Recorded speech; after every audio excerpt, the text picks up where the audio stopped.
நாளைக்கு Jananayagan movie release அப்படின்னு நினச்சா மூவி ரிலீஸ் ஆகாத போல இருக்குது.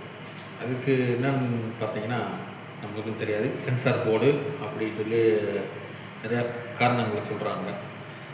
பட் ஆனால் டிக்கெட் எடுத்து வச்சது ரொம்ப சந்தோஷத்தோட டிக்கெட் எடுத்து வச்சோம். இருந்தாலும் ரொம்ப மன வருத்தத்தோட படம் எப்போ வரும்னு தெரியல.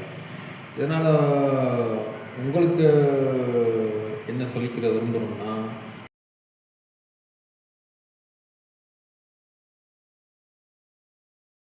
அவர் வாக்காட்டுக்கு விஜய் அரசியலுக்கு வந்துக்காருன்னா அதை அப்படியே கண்டுக்கிடாமல் விட்டுட்டிங்கன்னா கரெக்டாக இருக்கும். பார்த்துங்க, சும்மா இருக்கால வந்து நோண்டிக்கிட்டே இருந்தால் அவரோட விஜயோட லெவல் வந்து வேறு மாதிரி ஆகி போயிடும்.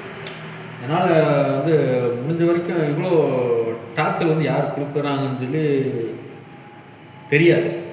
அதனால் முடிஞ்ச வரைக்கும் படத்தை வந்து ரிலீஸ் பண்ண பாருங்கள். பொங்கலுக்கு முன்னாடியே பாருங்கள். இது எல்லா விதத்துலையும் எல்லாருக்குமே வந்து நல்லதாக இருக்கும். மக்கள் வந்து படத்தை பார்க்க ரொம்ப ஆர்வமாக இருக்காங்க. பொங்கலில் நானும் ஒருத்தனாக படம் பார்க்க ஆர்வமாக இருக்கேன். அதனால் முடிஞ்ச வரைக்கும் வேகமாக படத்தை ரிலீஸ் பண்ணிங்கன்னா ரொம்ப நல்லாயிருக்கும். இது பாய் மக்களே.